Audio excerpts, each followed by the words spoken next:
పాఠశాల కెల్ల గుర్ల మండలం నందు మనం రాజ్యాంగ దినోత్సవ మరియు సాంఘిక శాస్త్ర దినోత్సవాన్ని పురస్కరించుకొని మన పాఠశాలలో మాక్ అసెంబ్లీని ఏర్పాటు చేయడం జరిగింది. ఈ మాక్ అసెంబ్లీ కార్యక్రమాన్ని అందరూ కూడా ఆసక్తిగా తిలకించాలని కోరుతూ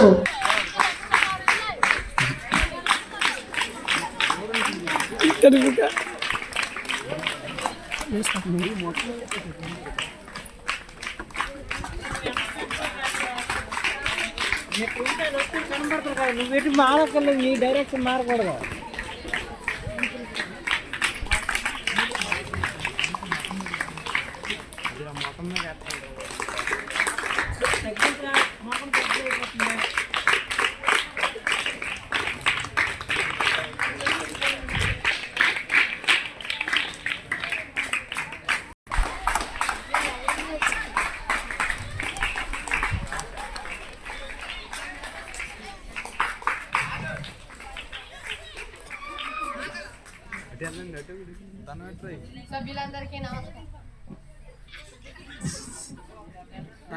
సభ్యులందరికీ నమస్కారం. దయచేసి తమ స్థానాల్లో కూర్చోండి. We, the people of India, solemnly resolved the constitute India, sovereign, democratic republic, and to secure all citizens justice, social of thoughts, expression, belief, faith, and worship, equality of status and opportunity, and promote among all them fraternity, ensuring the dignity of the individual and the unity of nation.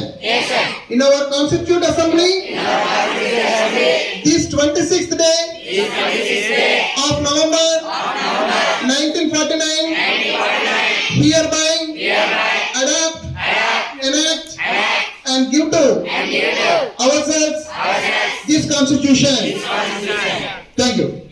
శీతాకాల సమావేశాలని ఈరోజు సమావేశాన్ని ప్రారంభిస్తున్నాను. సభలో క్రమశిక్షణ, మర్యాద, ప్రజాస్వామ్య విలువలు పాటించాల్సిన బాధ్యత అందరిది. ప్రజల సమస్యలను చర్చించడానికి ప్రభుత్వ పనులను సమీక్ష వేదిక. సభ ఇప్పుడు ప్రారంభమవుతుంది. ముందుగా ప్రశ్నోత్తరాలు, ముందుగా వందే మాతరం గేయంతో సభను ప్రారంభిస్తున్నాం.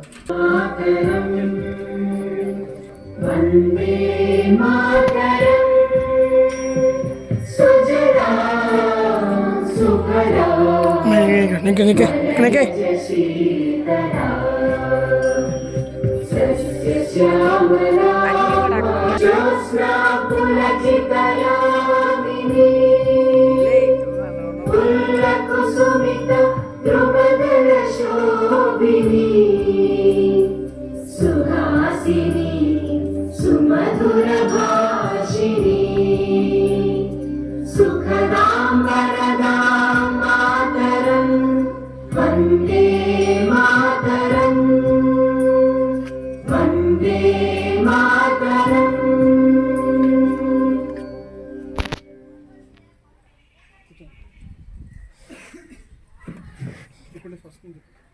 సభా కార్యక్రమాన్ని ప్రారంభించాల్సిందిగా ముఖ్యమంత్రి వారిని కోరుతున్నాను. మాన్య స్పీకర్ గారికి ఈ సభలో మాట్లాడే అవకాశం ఇచ్చినందుకు ధన్యవాదాలు. మా ప్రభుత్వం ఏర్పడి 18 నెలల కాలంలో రాష్ట్ర అభివృద్ధి కోసం ఎన్నో కీలక కార్యక్రమాలను అమలు చేస్తున్నాం. మా ప్రభుత్వం ప్రజల అభివృద్ధి ప్రథమ ధ్యేయం అనే సూత్రాలతో పనిచేస్తుంది. గత సంవత్సరంలో రాష్ట్ర అభివృద్ధి కోసం ఎన్నో కీలక కార్యక్రమాలను చేపట్టాం. విద్యాభివృద్ధికి మా ప్రభుత్వం అనేక కార్యక్రమాలను అమలు చేస్తున్నాం. 1000 పాఠశాలల్లో డిజిటల్ క్లాస్ రూములు, ఉచిత పుస్తకాలు, యూనిఫాములు, పాఠశాల మరమ్మతుల కొరకు ప్రత్యేక నిధులను అందిస్తున్నాం. ఆరోగ్య రంగానికి మా ప్రభుత్వం అనేక కార్యక్రమాలను అమలు చేస్తున్నాం. కొత్త జిల్లా ఆసుపత్రులు, వైద్య నియామకాలు, 108 అంబులెన్స్ సేవల విస్తరణను అందిస్తున్నాం. రైతు సంక్షేమం కోసం మా ప్రభుత్వం అనేక కార్యక్రమాలను అమలు చేస్తున్నాం. పంటల బీమా, విత్తనాలు, ఎరువులు, పురుగుల మందుల సబ్సిడీలు, వ్యవసాయ సలహా కేంద్రాలను ఏర్పాటు చేస్తున్నాం. మౌలిక సదుపాయాల కల్పనకు మా ప్రభుత్వం అనేక కార్యక్రమాలను అమలు చేస్తుంది. గ్రామీణ రహదారులు, త్రాగునీటి ప్రాజెక్టులు, డ్రైనేజ్ మరియు స్ట్రీట్ లైటింగ్ ను ఏర్పాటు చేస్తున్నాం. మహిళా మరియు బాలల సంక్షేమం కోసం పోషణ పథకాలు, అంగన్వాడీ అప్గ్రేడేషన్, గర్భిణీలకు ప్రత్యేక వైద్య సేవలను అందిస్తున్నాం. ముఖ్యమంత్రి గారు, ఇవన్నీ కాగితాల్లో మాత్రమే కనిపిస్తున్నాయి, వాస్తవంలో లేవు. మీది మాటల ప్రభుత్వమే కానీ చేతల ప్రభుత్వం కాదు. ప్రతిపక్ష నాయకుడు గారు, మీకు సమయం ఇస్తాం, అప్పుడు మీరు ప్రశ్నలు అడగండి. మీరు ఇప్పుడు కూర్చోండి. ముఖ్యమంత్రి గారు ప్రసంగం కొనసాగించండి. అధ్యక్ష, ప్రతిపక్షం చేసే విమర్శలకు మా ప్రభుత్వం సమాధానం ఇస్తుంది. ప్రతి పురోగతి గురించి పౌరులకు పూర్తి సమాచారం అందిస్తున్నాం. ప్రజాసేవలో పారదర్శకత మా ధ్యేయం. మా ప్రభుత్వం ప్రతి కుటుంబంలో అభివృద్ధిలో భాగస్వామ్యం కావాలనుకుంటోంది. గ్రామం నుంచి నగరం వరకు ఒకే అభివృద్ధిగా మా లక్ష్యం. చివరగా సభలో ప్రతి సభ్యునికి విజ్ఞప్తి, ప్రజాసేవలో అందరూ సహకరించవలసిందిగా కోరుతున్నాం. ధన్యవాదాలు అధ్యక్ష. ప్రతిపక్ష నాయకుడు గారు, మీరు ఇప్పుడు మాట్లాడండి. గౌరవనీయులైన సభాపతి గారికి నమస్కారం.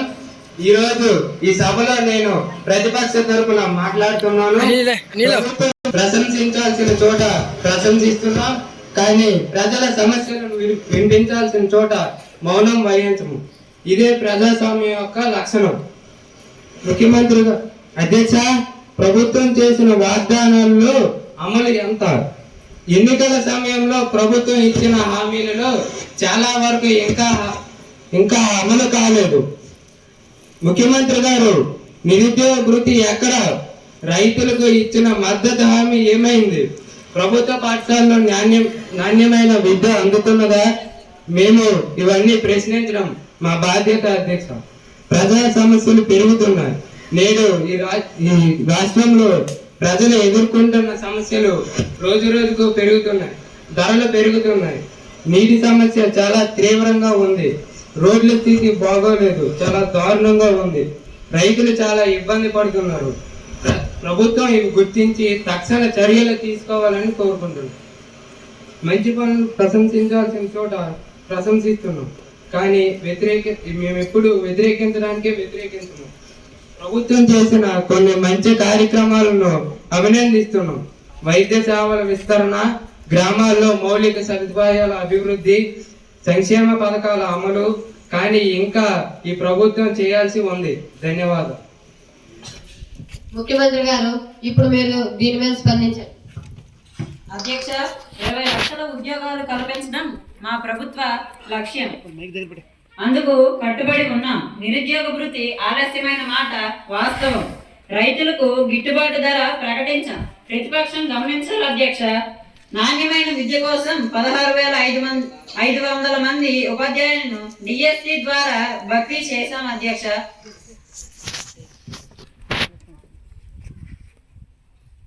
ముందుగా ప్రశ్నోత్తరాల సమయాన్ని ప్రారంభిస్తున్నాను. సభ్యులు తమ ప్రశ్నలను స్పష్టంగా సమయ పరిమితిలో అడగాలని కోరుకుంటున్నాను. ముందుగా ఎమ్మెల్యే క్యాశ్వీ గారిని మాట్లాడవలసిందిగా కోరుతున్నాను.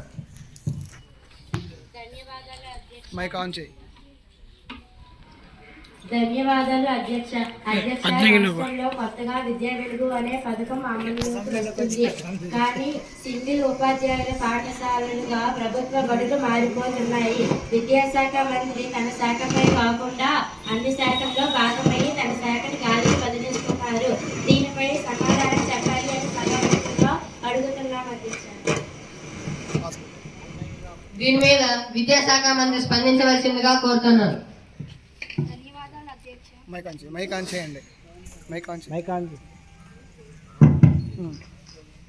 ధన్యవాదాలు అధ్యక్ష. ఈ సభలో విద్యా వెలుగు పథకంపై మాట్లాడే అవకాశం ఇచ్చినందుకు ధన్యవాదాలు. మా ప్రభుత్వం విద్యార్థుల భవిష్యత్తును రూపుదిద్దడానికి పెద్ద ఎత్తున చర్యలు చేపడుతుంది. గత కొద్ది నెలల్లోనే 500 పాఠశాలలకు డిజిటల్ క్లాస్ రూమ్స్ ఏర్పాటు చేసింది. 1200 పాఠశాలకు కొత్త భవనాలు నిర్మిస్తుంది. 35,000 విద్యార్థులకు ఉచిత పుస్తకాలు అందిస్తుంది. మిడ్ డే మీల్ నాణ్యత మెరుగుదలపై డొక్కా సీతమ్మ మధ్యాహ్నం బడి భోజనం అమలు చేశాం. ప్రతి పాఠశాలకు స్మార్ట్ ఎడ్యుకేషన్ అందించాలని మా లక్ష్యం. విద్యార్థులకి కంప్యూటర్లు, ఇంటర్నెట్లు, స్మార్ట్ బోర్డులు అందించేందుకు 350 కోట్ల నిధులను కేటాయించాం. పాఠశాలలకు సదుపాయం లేదు అధ్యక్ష, ఆ ప్రాంతంలో ఫైబర్ నెట్ పనులు ఇంకా జరుగుతున్నాయి. మరొక 10 రోజుల్లో అన్ని స్కూళ్లకు కనెక్టివిటీ అందుతుంది. మా ప్రభుత్వం విద్యార్థుల కోసం లైబ్రరీలు ఏర్పాటు చేసింది. స్పోర్ట్స్ కిట్స్ అందిస్తుంది. ఇంగ్లీష్ ల్యాబ్లు ఏర్పాటు చేస్తుంది. సైన్స్ ఎక్విప్మెంట్స్ అందిస్తుంది. మా సంకల్పం సంపూర్ణమైనదని, ప్రతి విద్యార్థికి నాణ్యమైన విద్య అందాలి. మా ప్రభుత్వం అందిస్తుంది. నాకు ఈ అవకాశం ఇచ్చినందుకు ధన్యవాదాలు. ఇప్పుడు ఎమ్మెల్యే దర్శిని గారిని మాట్లాడవలసిందిగా కోరుతున్నాను. ధన్యవాదాలు అధ్యక్ష. రాష్ట్రంలో నానాటికి శాంతి భద్రతలు దిగజారిపోతున్నాయి. మహిళలకు రక్షణ లేకుండా రోజు రోజుకు మహిళలపైన, ఆడపిల్లలపై దాడులు జరుగుతున్నాయి. మంత్రి గారు స్పందించడం లేదు. మంత్రి గారు ఏం చేస్తున్నారు? సమాధానం చెప్పాలి. దీని మీద హోంమంత్రి గారు స్పందించవలసిందిగా కోరుతున్నాను. రాష్ట్రంలో శాంతి భద్రతను కాపాడడం మా ప్రభుత్వం అత్యంత ప్రాధాన్యంగా సూచిస్తుంది. పోలీస్ స్టేషన్లో ఆధునీకరణ, సీసీ కెమెరా పర్యవేక్షణ, హైటెక్ పెట్రోలింగ్ వాహనాలు, మహిళల కోసం సి టీమ్స్ అమలు చేశాం. అధ్యక్ష, నేరాలు పెరుగుతున్నాయి. హోమ్ మినిస్టర్ గారు దీనిపై ఏ చర్యలు తీసుకుంటున్నారు? ఫాస్ట్ ట్రాక్ కోర్టులు ఏర్పాటు చేశాం. మహిళలపై నేరాలు, సైబర్ క్రైమ్లపై కఠిన చర్యలు తీసుకుంటున్నాం. కాలనీ స్థాయిలో భద్రతా మైత్రి కార్యక్రమం మొదలు పెట్టాం. పోలీసులు మరియు ప్రజల మధ్య సమన్వయం బలపరించాం. మా లక్ష్యం ప్రతి పౌరుడు భయం లేకుండా జీవించాలి. ఇప్పుడు ఎమ్మెల్యే హారిక గారిని మాట్లాడవలసిందిగా కోరుతున్నాను. ధన్యవాదాలు అధ్యక్ష. రాష్ట్రంలో వైద్యారోగ్య శాఖ పనితీరు అంతగా బాగాలేదు. ప్రజలు చాలా ఇబ్బందులు ఎదుర్కొంటున్నారు. వీటికి ప్రభుత్వం ఏమని సమాధానం చెబుతుంది? గిరిశిఖర గ్రామాలలో ప్రజలు చాలా అవసరం పడుతున్నారు. ప్రభుత్వం ఏం చేస్తుంది అధ్యక్ష? దీని మీద ఆరోగ్య శాఖ మంత్రి స్పందించవలసిందిగా కోరుతున్నాను. ధన్యవాదాలు అధ్యక్ష. గౌరవనీయులైన అధ్యక్ష, రాష్ట్ర ఆరోగ్య రంగం అభివృద్ధి కోసం మా ప్రభుత్వం చారిత్రాత్మక నిర్ణయాలు తీసుకుంది అధ్యక్ష. 17 జిల్లాల్లో కొత్త ప్రభుత్వ ఆసుపత్రులను నిర్మిస్తున్నాం. 50 PHCలు అప్గ్రేడ్ చేయిస్తున్నాం అధ్యక్ష. 1800 నర్సులు మరియు 600 డాక్టర్లు నియామకం చేపట్టాం. 104 లేదా 108 అంబులెన్స్ బలోపేతం చేపట్టాం అధ్యక్ష. మా ప్రాంతంలో డాక్టర్ అందుబాటులో ఉండటం లేదు అధ్యక్ష. మీ నియోజకవర్గంలో 4 కొత్త వైద్యులు ఈ వారం చేరుతారు. మహిళల ఆరోగ్యంపై ప్రత్యేక దృష్టి పెట్టాం అధ్యక్ష. గర్భిణీలకు ఉచిత పరీక్షలు అందిస్తున్నాం. పోషకాహార ప్యాక్లు అందిస్తున్నాం అధ్యక్ష. బాలిక ఆరోగ్య పథకాలు అమలు చేస్తున్నాం. డిజిటల్ హెల్త్ రికార్డ్ వ్యవస్థ ప్రారంభించి ప్రజల్లో ఆరోగ్య అవగాహన పెంచడానికి మధుమేహం, రక్తపోటు, టీబీ, క్యాన్సర్ స్క్రీనింగ్లు ఉచితంగా నిర్వహిస్తున్నాం అధ్యక్ష. పాఠశాలలో ఆరోగ్య బృందాలు విద్యార్థులకు పరీక్షిస్తున్నాయి. ప్రజల కోసం, రాష్ట్ర భవిష్యత్తు కోసం మేము ఆరోగ్య రంగం అభివృద్ధిపై పూర్తిగా కట్టుబడి ఉన్నాం అధ్యక్ష. మా లక్ష్యం ప్రతి ఇంటికి ఆరోగ్యం మరియు ప్రతి ఇంటికి భద్రత. ధన్యవాదాలు. ఇప్పుడు ఎమ్మెల్యే దీక్షిత్ గారు మాట్లాడవలసిందిగా కోరుతున్నాను. ధన్యవాదాలు అధ్యక్ష. మన ఉప ముఖ్యమంత్రి గారు పర్యటనలకి పరిమితం అవుతున్నారు. శాఖాపరమైన చర్యలపై ఎటువంటి పురోగతి లేదు. సినిమాలలో బిజీగా ఉంటున్నారు. ప్రజా సమస్యలపై దృష్టి పెట్టాలి. దీని మీద ఉప ముఖ్యమంత్రి గారు స్పందించాల్సిందిగా కోరుతున్నాను.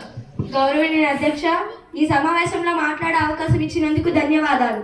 మా ప్రభుత్వం తరపున ముఖ్యమంత్రి గారితో కలిసి రాష్ట్ర అభివృద్ధికి కట్టుబడి పనిచేస్తున్నాను. డిప్యూటీ ముఖ్యమంత్రి బీమా పథకం సమన్వయం చేసి సమర్థంగా పనిచేయడమే నా ప్రథమ బాధ్యత. గ్రామీణ అభివృద్ధికి గ్రామంలో రోడ్ల నిర్మాణం, పారిశుద్ధ్య కార్యక్రమాలు, త్రాగునీటి పథకాలు వంటివి చేపడుతున్నాను. ప్రజాసేవల మెరుగుదలకి మీ సేవా కేంద్రాల్లో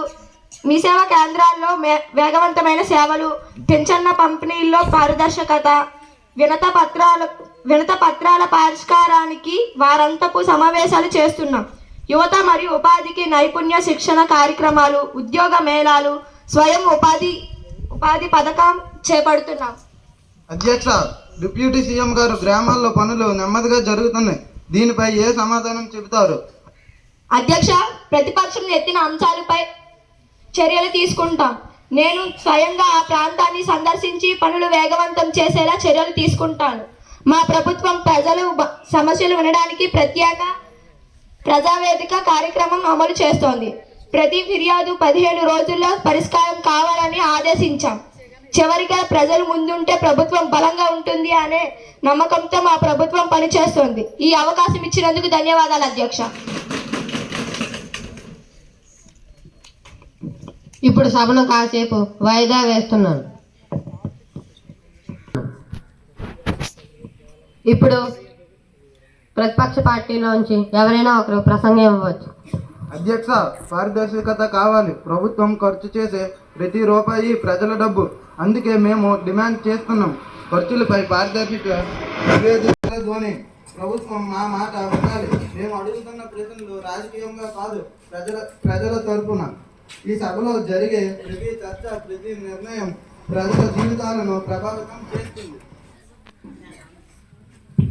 ఇప్పుడు ఎమ్మెల్యే